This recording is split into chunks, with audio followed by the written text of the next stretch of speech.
There's often this idea that vegan food will naturally be something where you're denying yourself the pleasures of food on a sensual level.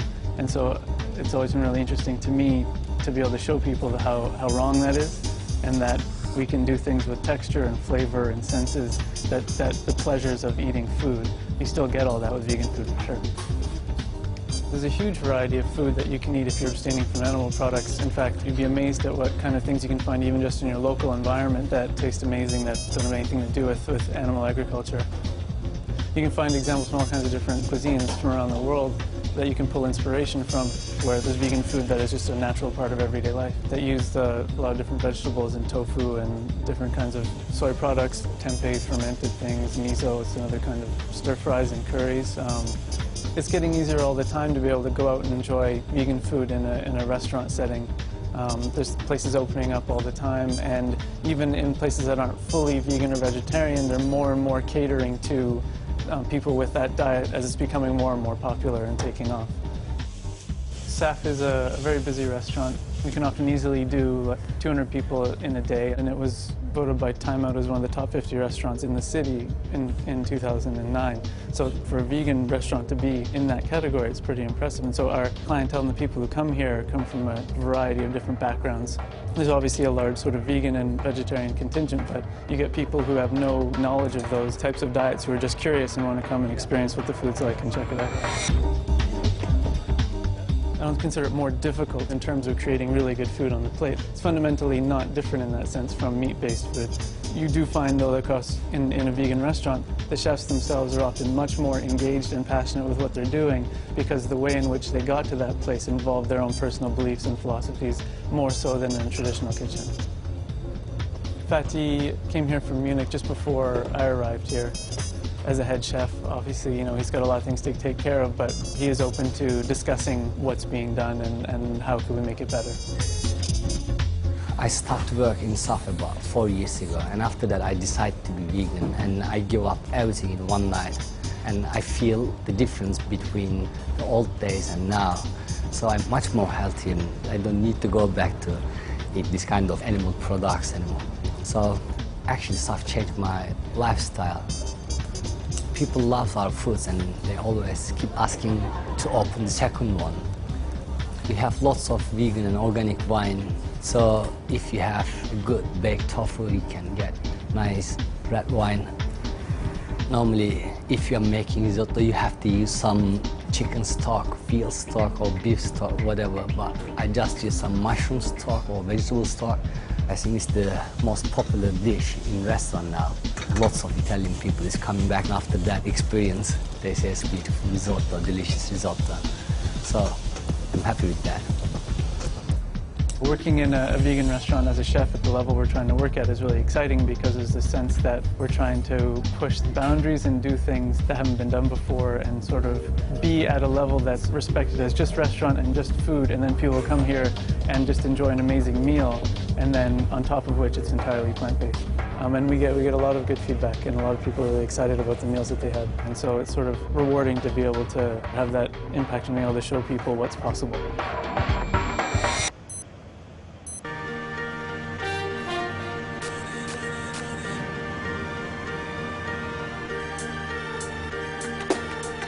I have a very, very active lifestyle. I'm a retained firefighter. I'm on call 24 hours a day, 7 days a week. I always have to be armed and ready to go at all times, as well as my training. And I can honestly say that I never feel inadequately catered for on a vegan diet. I started running predominantly to raise funds for animal charities, and I started to win races, and I decided that the ultimate goal would be to run a marathon. I entered my first marathon in 2000 and I won it. And from there I just decided that this was the way forward to help more animals and to promote vegan diet. Training for a marathon is not just about going out and running endless miles. It's about doing speed work, it's about doing a lot of endurance work and coupling the two together. So you've got to be fast, but you've got to be fast over a long distance. So I personally, and everybody's different, train between about 80 and 100 miles a week. I have complete 100% faith that my diet will give me everything that my body needs to perform well. I certainly don't look at meat eaters and think I could perform any better if I ate meat. I've run 22 marathons and I always produce a good run, no matter what. When I'm at a race, people are quite surprised that I can do what I do on a vegan diet, and they say, "Why are you vegan?" And I would say to them, "Well, why aren't you? Because after all, I've just beaten you. So perhaps if you try my diet, you might be up there winning races too."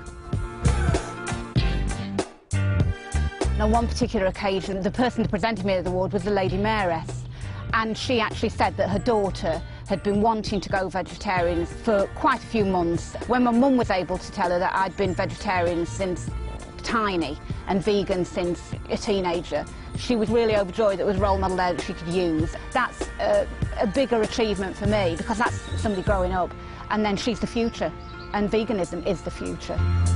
No alcohol, no weed, no cigarettes, no ease, no milk, no cheese, no eggs, no meat, just meditation and peace. Red lentils, chickpeas, good workout, good sleep, more sunshine, light breeze.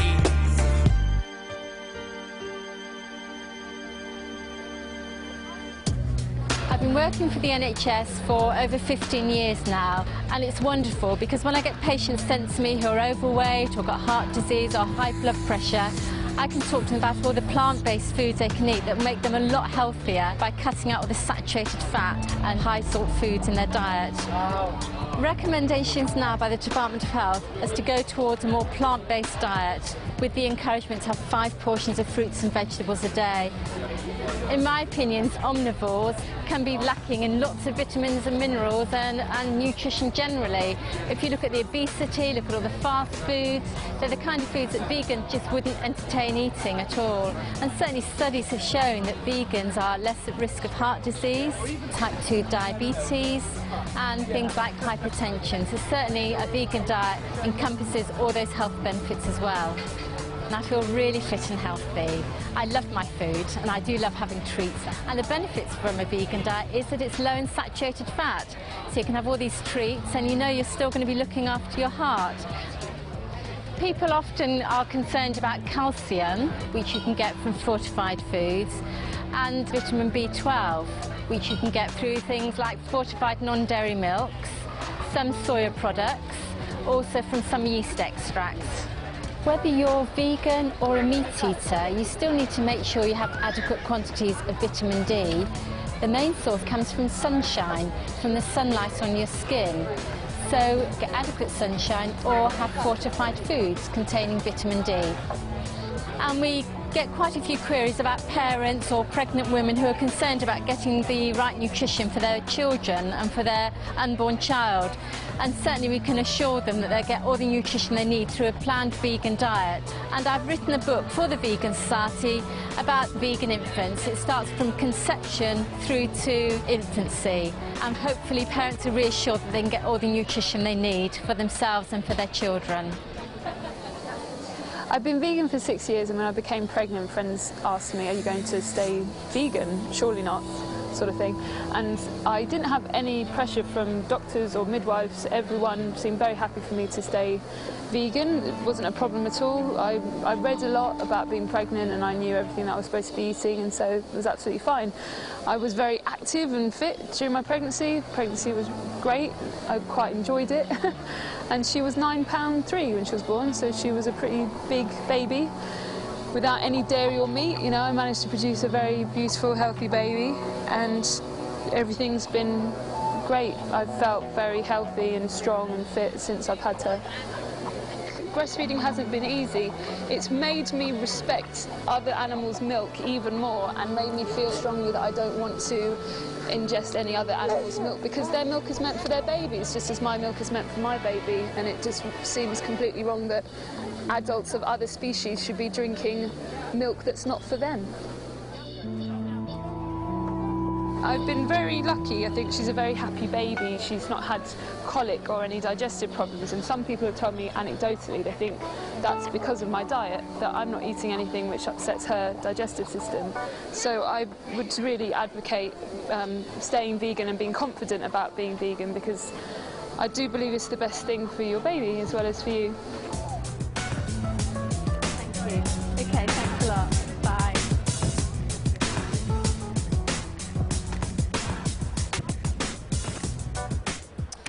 I'm here now with Labour MP Kerry McCarthy, and this morning we're going to be talking about global food security, the environmental concerns surrounding food production.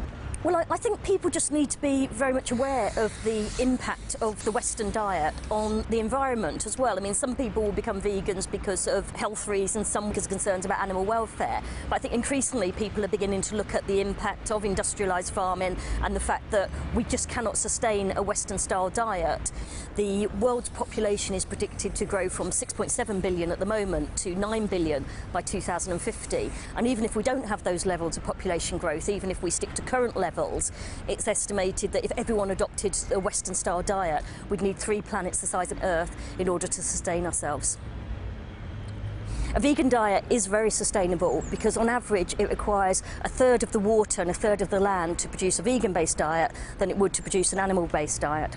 And that's because farmed animals eat much more protein than they produce. Most of the protein that they consume is used to actually to live, to keep themselves warm, to repair injuries, rather than to actually what you could describe as grow milk, eggs or meat. More water and land is therefore needed to produce cattle feed, for example, which leads to deforestation, scarcity of water supplies, soil erosion, and the pesticides have a damaging effect on the environment as well. So we need to explore ways that are less harmful and wasteful and have less impact on our environment and on our natural resources. Some people ask me, well, what would happen to farmers' livelihoods if we all moved to a plant-based diet rather than animal-based? But obviously if people did do that, they would still be consuming crops that are actually grown by farmers. So there'd be a role for farmers to play to move towards a more sustainable way of farming. I live in the countryside and I see how much of the land, its potential, is just not being used. I mean, in Hampshire, a lot of the land is devoted to stables and horses. So we could actually change the land use to benefit the wildlife, the planet, the animals and us. A lot of people ask me, would the landscape look monotonous without livestock? I mean, I could say that we've actually created an artificial landscape which was more diverse before, with trees and wildlife, and we would actually encourage the diversity of crops. We would be seeing orchards of nuts and fruit. We would encourage a lot of understory shrub layers of soft fruit, a great diversity of vegetables and cereal crops. It would actually be a much better mixture of crops instead of huge monocultures of acres and acres. Because of the diversity, you would get more habitat for the wildlife. It would actually encourage the wildlife, which is under a great pressure with the current conventional farming. The bees here are very important. They actually operate at much lower temperatures than honeybees. They come out earlier and they feed later, so you're getting good pollination. I know also here there are 3 species of parasitic wasp, which means that you have a reduction in caterpillar numbers, which cause a great deal of damage to cabbages and broccoli and kale, and hardly any damage is seen here. The hedgerows are kept very thick. They're not cut every year, so they're richer for wildlife, and they're also connecting annuals between the hedgerows across the fields, which act as beetle banks and wildlife corridors. What these methods do is that they actually benefit the biodiversity. You have more predators which keep a balance. You don't have the pest and disease problems. Could we manage on a plant-based diet in the UK? A lot of work being done with agroforestry is showing that we could have a lot of the crops growing here that we're actually importing at the moment. And a lot of things could still be grown outside. We wouldn't have to have heated greenhouses. And even just with the polytunnel like we're seeing here, it's surprising what you can achieve. We have now several stock-free, commercial stock-free farms like this one. We know that these methods work. Stock-free organic farming is a system of food production which excludes any animal byproducts or any dependence on animal inputs at all. It's not just about growing crops, it's also about the way we interact with what goes on, within nature around us. We've been doing it now for 15 or 16 years. It's working very well. People are very happy with it. I mean, it's nice to have people back on the land, working land, and everybody's more than happy to be doing it. We've developed a system of fertility building which relies very much on green manure, so we're using plants to produce nutrients which are fixed from the air to improve biodiversity, and not relying on importing somebody else's land to support our fertility, which is what most conventional and organic production is dependent on. So we've kind of designed this system which is more or less independent of exterior forces. And because we're building carbon in the soil, this is particularly important, and a very small increase in organic content in the soil has a huge effect in terms of carbon entrapment. In fact, this is one of the biggest carbon sinks possible, soil. So it's not only good for animals, it's also very good for carbon capture, which is obviously good for climate change. So we're building organic material, and the only way to build organic material long term is through plants. You cannot do it through manure, because manure dissipates into the environment very quickly, it gets broken down. Whereas plants, they leave roots in the ground, which gradually decay and become carbon. In here there's actually 4 different types of green manure, 4 different plants, all doing slightly different things. But all building fertility, and the final outcome of this is a soil which is very friable, good population of worms, easily worked, doesn't take as much energy to work soil when it's in good condition, and very good for plant roots. So this forms the basis of fertility for future cropping. For future cropping, yeah. We grow a whole range of crops, 70 different types of vegetables. Almost 300 sowings a year, almost 1 sowing every day on average. So it's making the best possible use of land to feed people, which is really what farming should be doing. And I do very much hope that there will be a move, a transition from the conventional type of agriculture we have now to a stock-free agriculture in the future. Right, okay. Thanks a lot. You're welcome. See you later. Stock-free farming could support people in developing countries as well as here. The same techniques would be beneficial. We would actually not use the vast amounts of water, land, food to support the livestock. We would actually create more tree habitats, making a difference with climate change. It's been interesting looking at the way the environmental debate has developed. I mean, initially people thought carbon emissions, that's about the energy we use in our homes, or it's about the amount we drive or the amount we fly. But increasingly people have realised that food and the environment are so closely interconnected, and there's been a growing amount of research which is saying actually the way we eat and what we throw away is having a significant impact on the environment. Every step of the journey from the field to your plate is creating carbon. It could be anywhere as high as sort of 18% of greenhouse gas emissions is caused by the meat and dairy products we eat.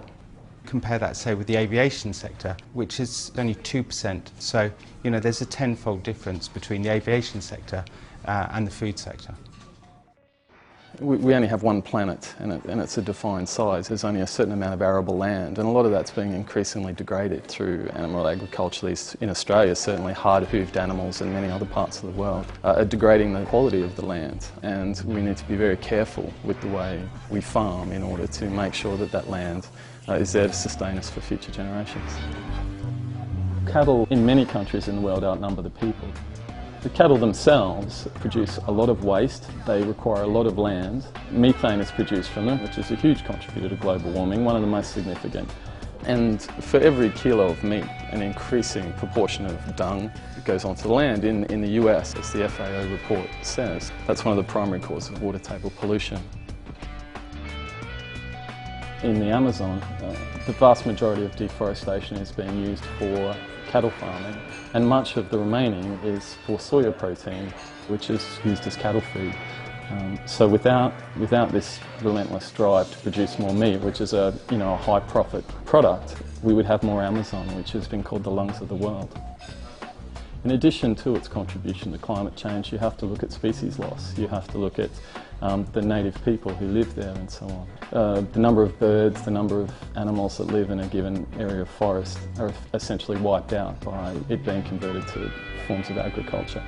It's like someone going into the Louvre in France and just smashing it up. I mean, it's mindless and it's just so unnecessary, and we're destroying something that can't be replaced. There are a host of things we could do that will have a really significant effect on climate change as a society. Things that we're looking at are things like transport, our energy supply, and then you have the way we use animals. Given that global livestock production is causing more greenhouse gas emissions than all forms of transport put together, I think we're confronted with a question: do we totally re-engineer our energy and transport systems, or do we just give up eating what I think are often unhealthy and cruel products? There's also the case of fish stocks. Most of the major ways in which fish are caught are fairly unsustainable. We have things like drift net fishing, which is completely indiscriminate and catches every sort of fish in the ocean. Then you have trawling, which trawls the ocean's floor, reducing plant biodiversity, destroying reefs. People often say that fish farming is a sustainable option, but actually an even greater number of fish are required to be caught from the wild in order to feed those fish. I have a number of friends who say, well, what if we raised animals in a more ethical manner? The Omnivore's Dilemma is a very famous book where that's his conclusion, is that he can move to the country and raise his own chickens and his own animals. It's a lovely concept if you like the taste of meat, but it's just not going to sustain 6 billion people and growing, which is the world's current population. I've always been a vegetarian my whole life, so I've always respected animals to an extent. My boyfriend challenged me to become a vegan because he's done the vegan challenge for a month, and I was inspired, so I went into it with full enthusiasm, and I got all the benefits. I felt good about myself, I got lots of vitality, I lost weight as well, and I'm proud of myself, and I'm more than anything proud of the fact that no animal is harmed by what I eat. And that's what I think veganism is about, living in harmony with everybody. Our thinking about non-human animals is very confused, and people that have chosen to lead a cruelty-free, plant-based lifestyle are baffled as to why other people have not made the connection. Many of us live with companion animals such as dogs, cats and rabbits. We share our homes with them, consider them members of the family, and we grieve when they die. Yet we kill and eat other animals that, if you really think about it, are no different from the ones we love. This is known as speciesism, a prejudice against members of different species. Most people don't question their habit of eating animals as they've been brought up to believe it's normal behaviour, but causing suffering should never be considered normal. According to the United Nations Food and Agriculture Organization, humans kill approximately 56 billion animals for food each year, and this doesn't include fish. This quantity can only be achieved by factory farming animals, which can lead to diseases such as bird flu, swine flu, BSE and MRSA. Antibiotic-resistant microbes are the result of the overuse of antibiotics. Over half the antibiotics in the UK are given to farmed animals, not humans, and farmed animal diseases can spread to humans. Behind windowless walls, it's easy to turn a blind eye to the horrific reality of factory farms and slaughterhouses. You may think this footage is old, that things are not like this anymore. Wrong. This is exactly what it's like, and what happens to the farmed animals who live outside is not too dissimilar. Free-range chickens will usually be slaughtered for meat at 8 weeks and organic at around 12 weeks. People see cattle and sheep grazing in fields and think they're okay, but they'll also be sent to slaughter like all animals bred for food. Factory farmed and free-range animals are treated as commodities, and their individual needs or preferences are not respected. And it's not just to produce meat. Every year, millions of farmed calves and chicks die in order to produce milk and eggs. Male chicks don't produce eggs and are not profitable for meat production, so are killed the day they are born. And laying hens, when their egg production starts to fall, are also killed long before their normal life expectancy. It's no fun for cows either. In order to produce milk, the dairy cow must give birth to a calf. As soon as the calf is born, they form a strong bond with their mother, yet within a few days they are usually separated, causing extreme distress. Male calves do not produce milk and are usually shot at birth or sent for veal production, and the female calves are added to the milk production line like their mothers. 3 months after the loss of her calf, while still producing milk, she is usually made pregnant again. She's put through this exhausting procedure 3 or 4 times until she too is deemed redundant and killed. More than 20% of dairy cows sent to slaughter have been found to be pregnant, and the skins from these unborn calves is used to make soft suede. Many people assume that leather is an incidental element of the rearing of animals for meat. It's not. It's used to produce shoes, jackets, wallets, gloves and furniture, and so purchasing leather goods helps make the rearing and killing of animals a profitable concern. Just as we have tried to end racism, sexism and ageism, we can also try to end speciesism. Enjoying a plant-based diet and vegan lifestyle is the ultimate protest against animal exploitation. It's taking action every day to reduce animal suffering and death by decreasing the demand for all animal products. I don't like watching the animal cruelty footage, but by us watching it together, we can make a difference. We can empower ourselves by being educated what is going on and then change it.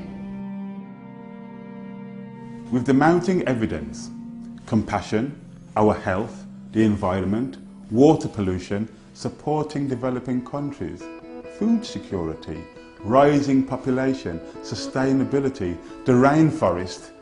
When people ask, why are you vegan? Perhaps the question should be, why aren't you? I like being able to abstain from the negative aspects of food culture and be able to celebrate the positive ones. Becoming vegan does not mean just changing your diet, caring about animals, birds and global warming. Also, you're changing your lifestyle. I feel wonderful being vegan. It's the best thing I've ever done. If we want to have a lower carbon diet, we should be eating more vegan food. I think there's misconceptions about being a vegan, which stops people exploring it, investigating it, seeing it as a possibility. In my opinion, the real reason people eat meat and dairy is because they like the taste of it. But when you look at the evidence, is that taste really worth it? The case for veganism is so strong on a number of fronts, from the animal welfare point of view, from the health point of view, and from the environmental point of view, that I would never go back. Food when I was pregnant was very easy. They tell you not to eat all the things that already weren't in my diet. It was brilliant. People would say to me, oh, you're having trouble, you know, cutting out cream cheese, and it's like, no, because I don't eat it anyway. I feel that change has to come very quickly. Time, in a way, is not on our side, but we know we have the solutions in place. We know that stock-free organic works. So whether people are concerned about developing countries, the environment, their health, or our fellow creatures, becoming vegan is an active, positive and compassionate choice. Yeah, I suppose maybe I do feel proud, but I've never really thought about it. But I feel lucky more than proud, I think. For the future, I hope that more people respect each other, care for the planet a little bit more, and respect animals a lot more, and just try a cruelty-free diet.